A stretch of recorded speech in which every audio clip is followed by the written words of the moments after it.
Assalamu alaikum wa rahmatullahi wa barakatuh. Brother and sister, welcome back to Islamic Notes channel. He was a renowned mathematics professor from Germany. His name was Dr. Heinrich Müller, an academic who had devoted over 35 years of his life to pure and applied mathematics. He was known in the academic world for his numerous contributions to number theory and formal logical structures. For many years, Dr. Müller was an agnostic. He believed that everything in the universe could be explained by logic, formulas, and numbers. For him, God was merely a metaphysical concept created by humans out of ignorance of the laws of nature. However, everything changed when he accidentally discovered a German-language copy of the Quran while waiting for a train at a public library in Berlin. At first, he simply leafed through it out of curiosity, but one thing that caught his attention was the Quran's structure. Unlike other religious texts he had read, the Quran was not structured narratively, but rather a combination of poetry, facts, instructions, and logical challenges. As a logician, Dr. Müller was intrigued by verses like, Afala tatafakkarun, will you not think? Afala takilun, will you not use your reason? These verses appeared repeatedly. He felt challenged, not told to believe blindly, but to think. This shocked him. A holy book actually asked its readers to be critical and use their reason. Then he read Surah Al-Mulk, verses 3-4, He who created the 7 heavens in layers. You will not see anything incongruous in the creation of the Most Gracious. So look again. Do you see any defect? Then look again. Your gaze will return to you, humiliated and exhausted. Surah Al-Mulk, verses 3-4. As a mathematician and physicist, this verse made him reflect deeply. The concepts of imbalance and repeated observation are scientific principles used in experiments. But the Quran, a book revealed over 1,400 years ago, uses a scientific approach to validate God's creation. The culmination of his journey began when he read about the miracle of the number 19 in the Quran. He discovered that many of the Quran's structures exhibit remarkable mathematical patterns. For example, the word Allah appears 2,698 times in the Quran, which is a multiple of 19. The Basmalah, Bismillahirrahmanirrahim, has 19 letters. The first chapter, Al-Fatiha, consists of 7 verses, and the total number of letters also follows a symmetrical pattern when compared to the Arabic numeral system, Abjadiyya. The word day, Yaum, appears 365 times, the same as the number of days in a year. Dr. Müller thought it's impossible for a 7th century human being to have built such a complex system without the aid of a computer. He tested these structures himself, building algorithms to calculate and verify each piece of data. He thought it might be just a coincidence, but the more he calculated, the more impossible it seemed to be to say it was all just a coincidence, until he read a verse that shook the foundations of his rationalism. Indeed, we will show them our signs in the horizons and within themselves until it becomes clear to them that this is the truth. Surat Fusilat, 53. This verse seemed to speak directly to him. He felt as if he were being guided. The signs were already beginning to appear. From the universe, from the formulas he had studied, from the mathematical structures hidden within the sacred text. And now everything was becoming clearer. Dr. Müller didn't sleep that night. He meditated, rereading the verses he had marked. At 58 years old, he felt like a child just discovering the world. A few weeks later, in the bitter cold, he visited the Islamic Center in Berlin. In a low but confident voice, he recited the 2 sentences of the Shahada. There was no cheering, only a calmness enveloped his chest. I had been searching for God through formulas, but I found him through verses, said Dr. Müller, his eyes welling with tears. After converting to Islam, Dr. Müller did not stop researching. Instead, he began a new scientific journal that attempted to examine the mathematical structure of the Quran more systematically. He combined statistical methods, fuzzy logic, and modern cryptography. Many students and colleagues initially underestimated him. Some even considered him academically lost. But he didn't care. He said, I'd rather be ridiculed for the truth than praised for lies. He also began studying Arabic to understand the Quran in its original language. Every time he read it, he felt an inexplicable depth of meaning. not only linguistically but also emotionally and spiritually. After embracing Islam, Dr. Muller realized that his conversion was not the end of his quest, but rather the beginning of a much deeper journey. He began restructuring his life, from his diet to his dress code to his lifestyle. Previously a very individualistic person, he began to integrate into the Muslim community in Berlin. At first he felt awkward. He didn't know how to pray, how to recite Al-Fatiha, or even how to perform ablution. But he wasn't shy about learning. He attended basic Islamic classes at the local mosque with other converts. "I may be a mathematics professor," he said, "but in this respect, I was the most novice student." Within a few months, he could recite Al-Fatiha and several short surahs. He associated every verse with concepts of logic, statistics, and patterns. He felt like he had discovered a new dimension of knowledge, not just facts but also wisdom, something he hadn't found in academic studies for decades. The most memorable thing for him was the 5 daily prayers. As someone who lives by schedules and time, he was deeply impressed by how Islam has established a highly disciplined system of worship, time-bound, structured, and yet meaningful.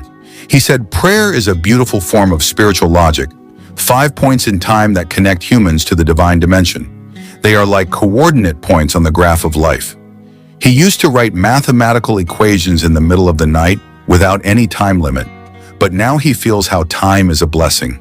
He pauses to pray, and that's when his brain feels clearer, his emotions more stable, and his thoughts calmer. However, his decision to become a Muslim was not welcomed by all his academic colleagues. Some professors at the university where he taught began to distance themselves. Some even openly mocked him for abandoning rationality for dogma. But he was undeterred. He began publishing a journal and scientific paper entitled Islamic Mathematical Patterns in Classical Texts, which examined the number structure of the Quran from the perspective of modern mathematicians. Although many dismissed his work, several young researchers began to take an interest. One day he was invited to a conference in Turkey to present his findings. There he met with Muslim professors from Egypt, Pakistan, and Indonesia. They engaged in a lively discussion about how the Quran addresses not only worship, but also cosmology, numbers, and the order of the universe. He felt like he had found his lost family. On the other hand, his decision to become a Muslim shocked his family. His wife, a devout Catholic, was disappointed and confused. His son, who was studying law in Leipzig, even called him fallen into a religious illusion. He wasn't angry. He understood that this was a major change, and not everyone would accept it immediately. He continued to visit his family, being gentle and not forcing his beliefs on them. Slowly, changes began to appear in him. He became more patient, calmer, and wiser. He no longer became as easily angered as before. He was no longer arrogant in debates. This attitude began to touch his wife's heart. A few months later, his wife began attending women's religious study groups at the Islamic Center in Berlin, not to become Muslim, but to understand. Meanwhile, his son, though not yet accepting Islam, began to open up to discussions. Dr. Muller knew that guidance could not be forced. He could only serve as an example, demonstrating that Islam had transformed him into a better person. He returned to teaching with renewed enthusiasm.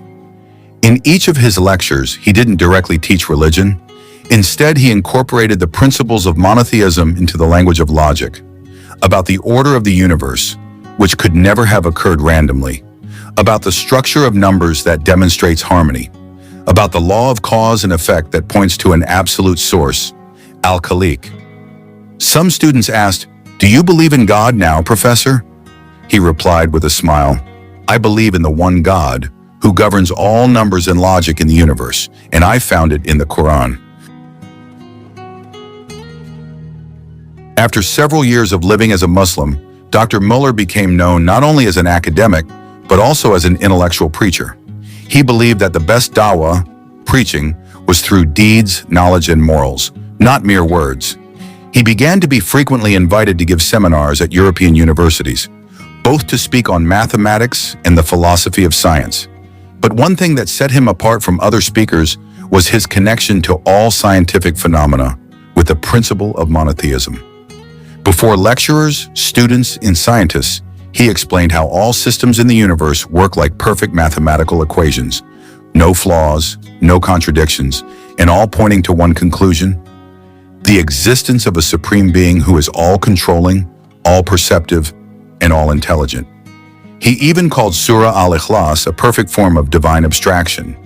In just 4 verses, Islam explains the concept of God very logically and concisely. Say He is Allah, the Almighty, Allah on whom everything depends. He is childless and unbegotten, and there is nothing equal to Him. QS Al-Ikhlas 1-4. If a divine concept requires 500 pages of explanation, he said, then it is not a God that is easily approached by the human mind. But Islam presents it simply, concisely, and perfectly, like an elegant formula in mathematics. In his 3rd year as a Muslim, Dr. Miller got an opportunity that changed his life completely. Going to the Holy Land, performing the Hajj. The invitation came from a Muslim colleague in Turkey who admired his writing and sponsored him a trip. When he first set foot in Mecca, tears fell profusely. He who was once skeptical of all things spiritual now stands in front of the Kaaba, the center of the world's Muslim Qibla. He raised his hands and prayed in German, then slowly in faltering Arabic. O Allah, Lord of all numbers, you are the most orderly. I am your servant, full of shortcomings. Accept me. During the tawaf, he remembered the Fibonacci spiral pattern, the harmony of the movement of celestial bodies, and he realized, even human movements in worship are orchestrated in a meaningful divine rhythm. On the plains of Arafat, he meditated and wrote in his notebook, all the graphs of my life finally converge at one point, and that point is called Islam. The ongoing changes in Dr. Muller slowly began to soften the heart of his wife, Helena. She saw her husband becoming more patient, more loving, more concerned with his family, and much calmer than before he converted to Islam. Initially, Helena was only interested in joining a Muslim women's study group to understand her husband. But without realizing it, her heart began to be touched. She read the German translation of the Quran, and every night they had long discussions about verses that she found stirring. When she read Surah Maryam, she cried. She said, why didn't anyone ever explain how the Quran so honors Maryam and Jesus? Until finally, one quiet night, she called out to her husband and said softly, teach me that sentence. That brings you peace. Dr. Muller embraced his wife, then, with a trembling heart, led Helena in reciting the 2 sentences of the Shahada. That night, rain fell in Berlin. For both of them, it was no ordinary rain, but a blessing from heaven, marking a new chapter in their lives.